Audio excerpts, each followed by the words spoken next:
একটা ভিডিও যা নিজে থেকেই চলে, একবার চোখ রাখলেই আর ফেরা যায় না। চারপাশে মানুষ আছে, কিন্তু তারা কেউ জীবিত নয়।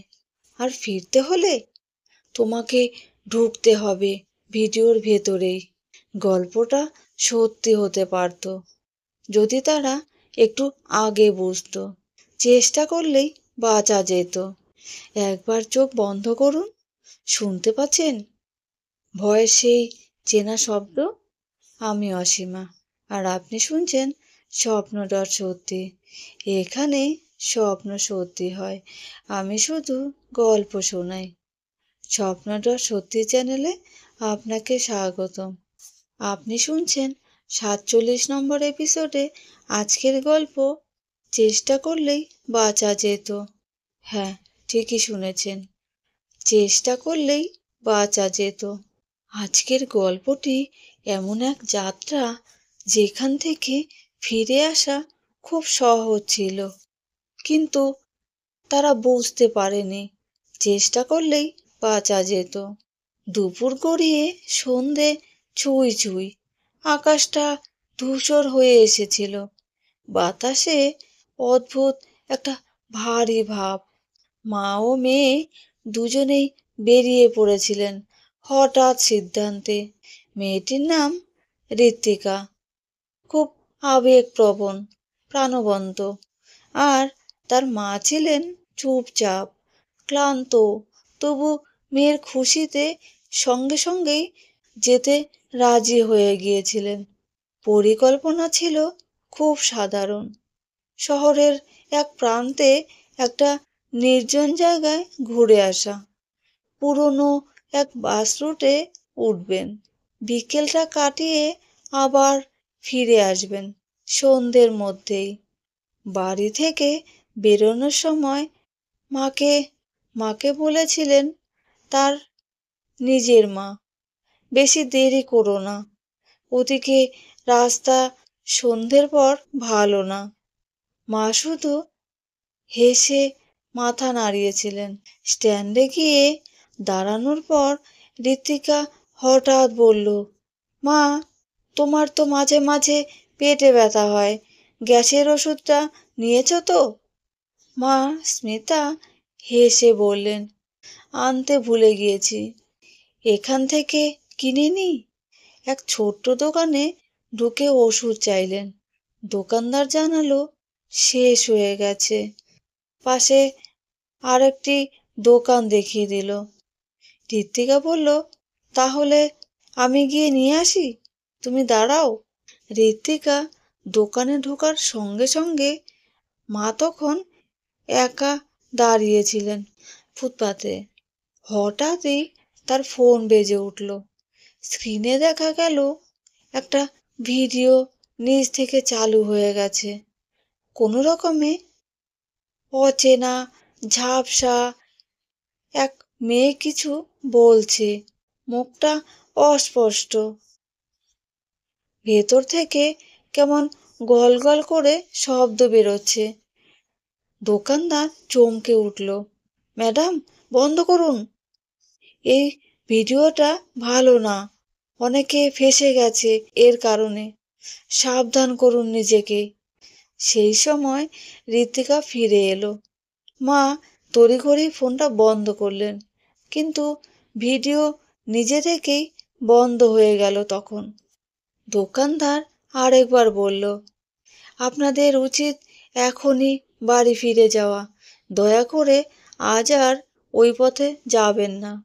মা একবার ঋতিকার দিকে তাকালেন। মেয়ের মুখের হাসি, কোথাও কোনো ভয়ের ছায়া নেই। কি করে বলবেন এসব?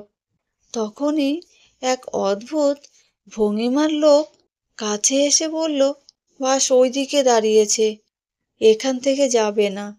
ওদের গন্তব্য নতুন ছিল, জায়গাটাও অচেনা, তাই লোকটার কথা মতো হেঁটে চলল মা ও মেয়ে। একটু সামনে গিয়ে দেখে এক নির্জন চাতাল। 5-6 জন লোক বসে আছে গুমড়ে। কারো মুখে কথা নেই, হাসি নেই, শুধু এক ধরনের শূন্যতা। আর একটু দূরে তিনজন লোক বসে চা খেতে খেতে হাড় চিবোচ্ছে। হাড় ভাঙা আওয়াজে ভেতরটা গুঁড়ো হয়ে যাচ্ছিল। গন্ধে ঋত্বিকা নাক চেপে ধরল। মা চলো না এখান থেকে, ভালো লাগছে না। ঋত্বিকা ফিসফিস করে বলল। তখন এক আত্মীয়া, যিনি সঙ্গী হয়েছিলেন, নিচু গলায় বললেন, চুপ থাকো, কথা বলো না, ওরা সব শুনছে। ঠিক সেই মুহূর্তে একজন লোক উঠে দাঁড়ালো, ধীরে ধীরে তাদের দিকে এগিয়ে এলো। যতই কাছে আসে ততই অবয়বটা আবছা হয়ে যায়। শেষে চোখের সামনে এসে একদম মিলিয়ে গেল, যেন বাতাসে গলে গেল। ঋতিকা চোখ কপালে তুলে মাকে বলল, মা, লোকটা গেল কোথায়? হঠাৎ করেই দ্বিতীয় এক লোক উঠে হাঁটতে লাগলো। ঋতিকা হাঁপাতে শুরু করলো, বলল, মা, কেউ আমার হাত ধরেছে, বরফের মতো ঠান্ডা, আর তারপর ফেলে দিল আমাকে। মা ছুটে গিয়ে ওকে ধরলেন। ঋতিকা কাঁপছে, তার চোখে আতঙ্ক। তখনই তৃতীয় লোকটি উঠে দাঁড়ালো। হঠাৎই সে ছুটে এসে ঋতিকার দিকে ঝাঁপিয়ে পড়ল। মা ঋতিকাকে আগলে ধরে পেছনে সরে গেলেন। চারপাশে আলো নিভে যেতে লাগলো। সবকিছু গ্রাস করেছে এক অদৃশ্য অন্ধকার। আর তখনই মার মনে পড়ে গেল দোকানদারের কথা। আপনার ফোনে যে ভিডিওটা চালু হয়েছিল সেটার মধ্যে একটা সংকেত থাকে, একবার দেখলেই মানুষ একটা অন্য জগতে আটকে যায়। মা ব্যাগ থেকে ফোন বের করলেন। ভিডিওটা আবার চালু হয়ে গেছে। এইবার আর কারো ছোঁয়া নয়, নিজের হাতেই এক ভয়ঙ্কর সত্য তখন ফুটে উঠল। ওরা এ জগতে আর নেই। চারপাশে মানুষগুলো আসলে মানুষ নয়, হারিয়ে যাওয়া আত্মা। ঋত্বিকা তখন প্রায় জ্ঞান হারিয়ে ফেলেছে। তখনই মা সিদ্ধান্ত নিলেন।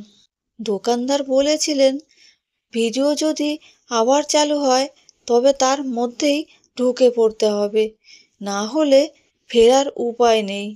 মা ঋতিকাকে জড়িয়ে ধরে ভিডিওর স্ক্রিনের দিকে তাকিয়ে বললেন, চেষ্টা করলেই বাঁচা যেত। আমরা যাচ্ছি, কিন্তু আবার ফিরব। সেই আলোয় ঢেকে গেল চারপাশ। যখন ঋতিকা চোখ খুলল, দেখল সে বাসে বসে আছে। সে বাসে বসে আছে, পাশেই মা। চারপাশে হাসি, গান, সবাই স্বাভাবিক, বাস চলছে। ঋতিকা বলল, মা, আমরা কি কোথাও গিয়েছিলাম? মা কিছু বললেন না, ব্যাগে হাত দিলেন। একটা রক্তমাখা হাড়, আর ফোনে সেই একই ভিডিও চালু হয়ে আছে। তখনই যেন অজান্তেই ফিসফিস করে উঠে এলো শেষ লাইন, সব সময় নিজের চোখের ওপর ভরসা করুন, কারণ চোখ চোখ অনেক সময় মায়ায় পড়ে যায়। আচ্ছা, আপনার ফোনে হঠাৎ যদি নিজে থেকেই একটা অজানা ভিডিও চালু হয়ে যায়, আপনি কি সেটি পুরোটা দেখবেন, নাকি এক মুহূর্তেই বন্ধ করে দেবেন? নিচে কমেন্টে জানাবেন। আপনি হলে কি করতেন? গল্পটা যদি আপনার মনে লেগে থাকে তাহলে একটা লাইক দিন, আর কমেন্টে জানান কেমন লাগলো। আর হ্যাঁ, স্বপ্নটার সত্যি চ্যানেলটা সাবস্ক্রাইব করতে ভুলবেন না। এটা আমাদের গল্পের ঘর। আমি অসীমা ফিরে আসব নতুন একটি গল্প নিয়ে। ততক্ষণ চোখ বন্ধ রাখুন, কারণ এখানে স্বপ্ন সত্যি হয়। আমি শুধু গল্প শোনাই। আর একটা কথা, আপনি ও আপনার পরিবারের সবাই ভালো থাকবেন, সুস্থ থাকবেন। শুভরাত্রি।